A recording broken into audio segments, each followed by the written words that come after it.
नमस्कार दोस्तों, मैं आशुगीत आप सभी का एक बार फिर से बहुत बहुत स्वागत करता हूं हमारे YouTube चैनल आशुगीत ट्रेडमार्क एम्पायर में।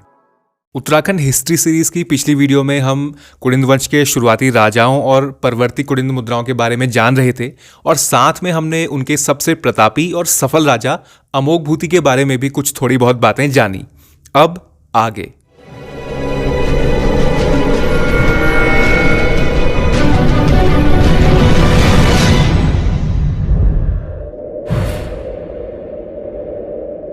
परवर्ती कुड़िंद काल की मुद्राओं को हम 3 भागों में बांटते हैं, जैसा कि हमने पिछली वीडियो में भी जाना। अमोघभूति प्रकार, अल्मोड़ा प्रकार और छत्रेश्वर प्रकार। तो अमोघभूति प्रकार की मुद्राओं के बारे में हम सबसे पहले इस वीडियो में जानेंगे। एक इतिहासकार थे के.पी. जायसवाल। उन्होंने अपनी बुक हिंदू पॉलिटी में कुड़िंदों के बारे में काफ़ी कुछ लिखा है। तो उन्होंने अपनी रिसर्च में ये पाया कि जो अमोघभूति के सिक्के हैं ये 150 BCE से लेकर 100 CE तक, 100 कॉमन एरा या 100 ईस्वी भी आप कह सकते हैं, यहाँ तक के लगभग चले होंगे, मतलब 250 साल। अब अमोघभूति 250 साल तक तो राज कर नहीं सकते। इसका मतलब या तो अमोघभूति के बाद के राजाओं ने भी अमोघभूति के ही सिक्के चलाए या फिर अमोघभूति किसी राजा का नाम था ही नहीं। तो उन्होंने सेकंड ऑप्शन चुना। उन्होंने कहा कि अमोघभूति किसी राजा का नाम नहीं था, बल्कि ये एक उपाधि टाइप कुछ होगा जिसे कुड़िंद राजा अपने सिक्कों पर लिखा करते थे, जिसका अर्थ अमोघभूति मतलब कभी ना खत्म होने वाली विभूति, कभी ना खत्म होने वाला वैभव, ऐसा कुछ रहा होगा। लेकिन अधिकतर इतिहासकारों ने इस ऑप्शन को, इस थ्योरी को सही नहीं माना, क्योंकि अमोघभूति से पहले भी हमें धनभूति, बलभूति ऐसे नाम कुड़िंद राजाओं के मिल चुके थे। इसका मतलब उनकी पहली थ्योरी सही थी कि अमोघभूति के बाद भी उनके सिक्के बाद के राजाओं ने चलाए होंगे। इसके अलावा के.पी. जायसवाल ने जो टाइम पीरियड बताया है 150 ईस्वी पूर्व से 100 ईस्वी तक का, इसको भी अधिकतर इतिहासकार सही नहीं मानते। एलन और शिव प्रसाद डबराल के अनुसार अमोघभूति का समय 100 ईस्वी पूर्व से 60 ईस्वी पूर्व तक रहा होगा और उन्हीं की अनुमानित टाइमलाइन को हम इस वीडियो सीरीज में फॉलो भी कर रहे हैं, क्योंकि ये सबसे ज़्यादा लॉजिकल भी है और बाकी की घटनाओं के साथ ये फिट भी बैठती है। लेकिन उनके सिक्के कब तक चले होंगे इस पर इतिहासकार श्योर नहीं है। कुछ कहते हैं कि ये सिर्फ बाद में अल्मोड़ा प्रकार के सिक्कों के साथ तक ही चले होंगे, लेकिन कुछ मानते हैं कि ये उससे भी काफ़ी समय बाद तक चलते रहे। एग्जैक्ट कब तक चले होंगे ये तो हम पता नहीं लगा सकते, लेकिन इतिहासकारों को ये कैसे पता चला कि ये सिक्के लंबे समय तक चले थे, वो हम जरूर पता लगा सकते हैं। इसको समझने के लिए सबसे पहले हमें अमोघभूति के सिक्कों को समझना होगा। तो अमोघभूति के हमें मुख्य रूप से 2 धातुओं के सिक्के मिलते हैं, चांदी के और तांबे के। हालांकि सिल्वर और कॉपर के अलावा हमें हाई टिन ब्रोंज और ऐसे सिल्वर कॉइन्स भी मिले हैं जिसमें कॉपर का परसेंटेज ज़्यादा है, लेकिन वो बहुत कम है। एक्सेप्शंस उन्हें हम कह सकते हैं। हमें ध्यान देना है सिर्फ चांदी और तांबे के सिक्कों पर। शुरुआत करते हैं चांदी के सिक्कों से और उनकी लिपि से। अमोघभूति के चांदी के सिक्कों में हमें 2 लिपियां मिलती हैं, ब्राह्मी और खरोष्ठी। हालांकि भाषा दोनों में ही प्राकृत है।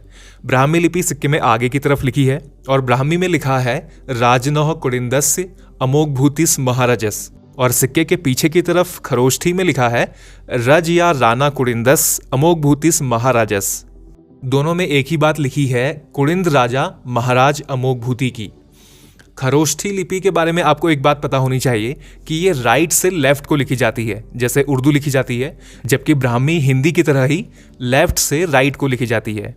तो इन सिक्कों से हमें पता चलता है कि अमोघभूति ने महाराज की उपाधि धारण की थी और उपाधि धारण करने वाले वो दूसरे कुड़िंद राजा थे। इससे पहले पार्ट 1 में हमने देखा भी था कि सुबाहु को महाभारत में कुड़िंदाधिपति और किरात राज कहा गया है।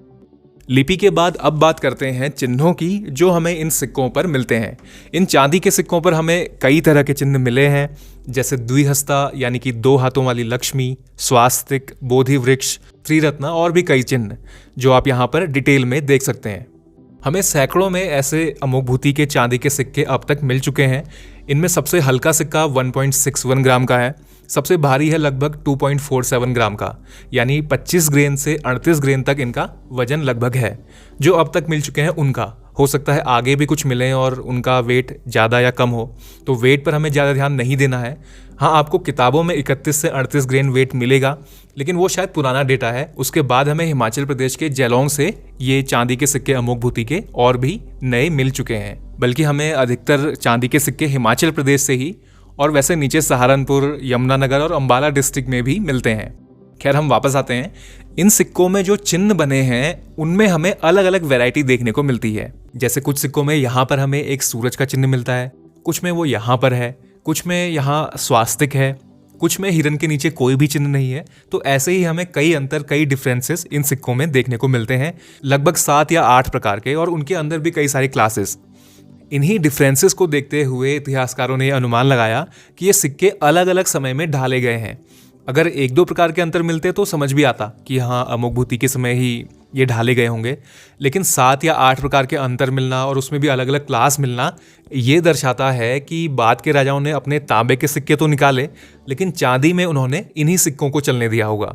क्योंकि अमोघभूति प्रतापी राजा थे तो उनके चांदी के सिक्कों की वैल्यू और जगह भी, मतलब कि और आस पड़ोस के राज्यों में भी अच्छी होगी, इसलिए वो इन सिक्कों को आगे भी चलाते रहे।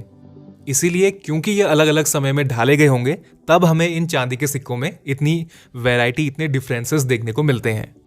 इसके अलावा हमें इन सिक्कों से अमोघभूति और उनके राज्य के बारे में भी काफ़ी कुछ पता चलता है।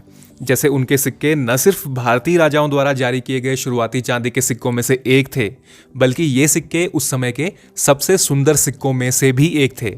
इसका मतलब अमोघभूति एक कला प्रेमी राजा थे, इसलिए उन्होंने अपने सिक्कों को ढालने पर खास ध्यान दिया। पहले तो उन्होंने ये देखा होगा कि उस समय मार्केट में सबसे अच्छे सिक्के कौन से चल रहे हैं, तो इंडो ग्रीक यानी कि हिंद यवन राजाओं के हेमीड्रैकम सिक्कों को उन्होंने चुना। उसी का आकार, उसका भार और उसका डिज़ाइन देखकर उन्होंने अपने हिसाब से अपने चिन्ह और अपनी लिपि का यूज़ करते हुए अपने सिक्के उनकी तरह चलाए। दूसरा, उस समय चांदी के सिक्के जारी करना ये भी बताता है कि कुड़िंद राज्य आर्थिक रूप से संपन्न राज्य था, क्योंकि चांदी जैसी महंगी धातु की मुद्रा एक संपन्न राज्य ही चला सकता है। बाकी जो और संपन्न राज्य होते हैं वो सोने की मुद्रा भी चलाते हैं। तीसरा, उनके सिक्कों पर बौद्ध त्रिरत्न और बोधि वृक्ष से हमें पता चलता है कि उनमें बौद्ध धर्म प्रचलन में था, जो कि पहले के अभिलेखों से भी हमें कंफर्म हो जाता है। बाकी स्वास्तिक, लक्ष्मी, नाग, इनसे और आगे चलकर हमें शिव जी की आकृति सिक्कों पर मिलती है, तो उससे कंफर्म होता है कि दूसरा, उनमें शैव धर्म भी माना जाता था। तो शैव और बौद्ध धर्म के कुड़िंद लोग अनुयायी थे। इसके अलावा अमोघभूति के सिक्कों में जो हमें खरोष्ठी लिपि मिली है, उससे हमें एक और बात पता चलती है। खरोष्ठी केवल अमोघभूति के चांदी और तांबे के सिक्कों पर ही हमें मिलती है। बाकी के आगे के राजाओं में किसी के भी सिक्के पर हमें खरोष्ठी लिपि नहीं मिलती। तो हम ऐसा कह सकते हैं कि द्विधातु और द्विलिपि ऐसे सिक्के जारी करने वाले अमोघभूति ही एकमात्र कुड़िंद राजा थे। अब यहाँ पर शायद आपके मन में भी एक सवाल आ सकता है कि सिर्फ अमोघभूति ने ही खरोष्ठी में सिक्के जारी क्यों किए, किसी और राजा ने क्यों नहीं करे। तो मैंने आपको पिछली वीडियो में भी बताया था कि लगभग 180 BCE में हिमाचल प्रदेश वाला इलाका इंडो ग्रीक राजाओं के कंट्रोल में आ गया था, और फिर अमोघभूति के राजा बनने तक यानी लगभग 80 सालों तक वो वहाँ पे राज करते रहे। उन्होंने अपने सिक्के ग्रीक और खरोष्ठी लिपि में मुख्य रूप से चलाए। हालांकि ब्राह्मी लिपि भी उनके सिक्कों पर हमें मिलती है, लेकिन हिमाचल वाले अधिकतर सिक्के ग्रीक और खरोष्ठी में थे। तो अमोघभूति जब राजा बने और उन्होंने हिमाचल प्रदेश जीता, तो उन्होंने ब्राह्मी के साथ साथ यहाँ के लोगों को ध्यान में रखते हुए यहाँ के लोगों के लिए खरोष्ठी लिपि भी अपने सिक्कों में ढाली होगी, क्योंकि वहाँ पे लंबे समय से खरोष्ठी लिपि ही चली आ रही थी। बाद के राजाओं को खरोष्ठी लिपि की जरूरत इसलिए नहीं पड़ी क्योंकि वो हिमाचल प्रदेश वाले हिस्से में राज नहीं कर पाए। अब आते हैं अमोघभूति के कॉपर कॉइन्स पर। तो 2 टाइप के तांबे के सिक्के हमें उनके मिलते हैं। पहला टाइप बिल्कुल चांदी के सिक्के का ही कॉपर वर्जन है, सेम टू सेम कॉपी है। लेकिन दूसरे टाइप में पीछे की तरफ जहाँ पे हमें और सिक्कों में खरोष्ठी लिपि मिलती है, वहाँ केवल डॉट डॉट्स बने हुए हैं। ऐसे ही कुछ सिक्कों में आगे डबल लाइन में भी ब्राह्मी लिपि का प्रयोग किया गया है। वैसे इसे हम तीसरा टाइप भी कह सकते हैं। ये तांबे के सिक्के स्पेशली उत्तराखंड वाले एरिया के लिए, मतलब कि लोकल के लिए चलाए गए होंगे, ऐसा इतिहासकारों का मानना है। तांबे के सिक्कों में वेट के मामले में काफ़ी अंतर देखने को मिलता है। 9.5 ग्रेन से 252 ग्रेन तक हमें इनका वजन मिलता है, और ये उस समय के भारी सिक्कों में से एक रहे होंगे। अमोघभूति के दोनों ही प्रकार के सिक्के, चांदी के भी और तांबे के भी, डाई स्ट्रक टेक्निक से बनाए गए हैं, मतलब ढलाई ठप्पा पद्धति इसे हम हिंदी में कहते हैं।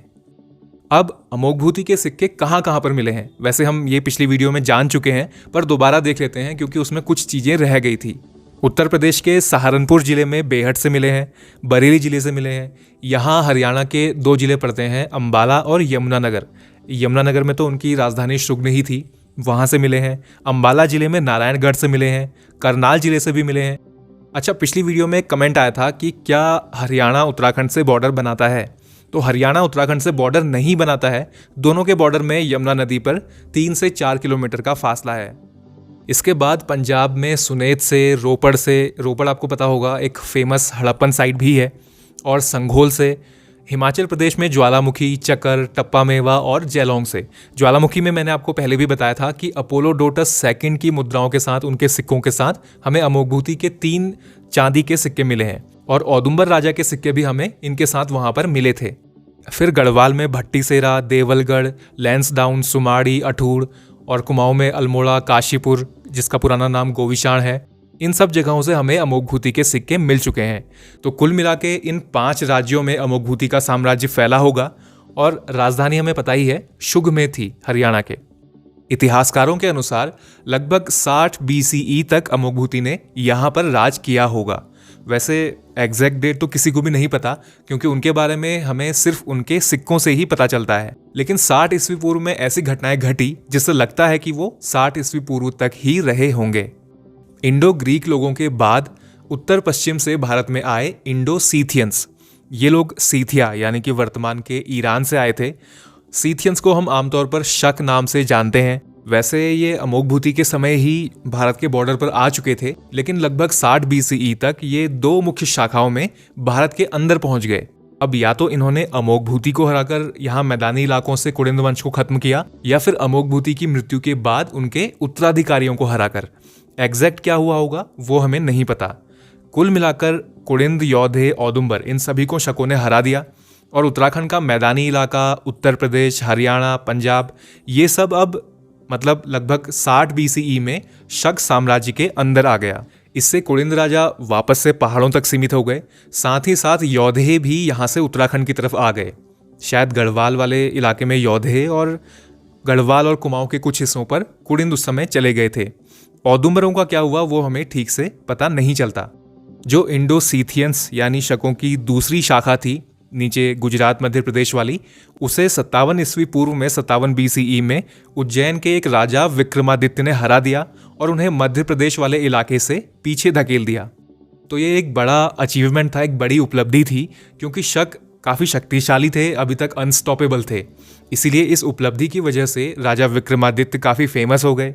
वो पहले से ही एक प्रतापी राजा माने जाते थे, लेकिन इसके बाद लोग उनके बारे में कहानियाँ बनाने लगे, लोक गाथाएँ उनके बारे में चलने लगी। आज के समय के हिसाब से कहें तो वो वायरल हो गए। शायद आपने विक्रम और बेताल की कहानियाँ सुनी, पढ़ी या देखी होंगी टीवी पर, बेताल 25 वो इन्हीं राजा विक्रमादित्य की लोक कथाओं पर आधारित कहानियाँ हैं। बाद में तो जैसे महाराज उपाधि होती है, वैसे ही विक्रमादित्य भी एक उपाधि बन गई, जिसे आगे चलकर कई राजाओं ने धारण भी किया, जैसे गुप्त वंश के राजा चंद्रगुप्त विक्रमादित्य और हेमचंद्र विक्रमादित्य, जिन्हें हेमू के नाम से भी जाना जाता है। ये वही हेमू हैं जिन्होंने, शायद आपको पता हो, अकबर के खिलाफ 1556 में पानीपत का युद्ध लड़ा था। इनके अलावा भी कई राजाओं ने विक्रमादित्य की उपाधि बाद में धारण करी।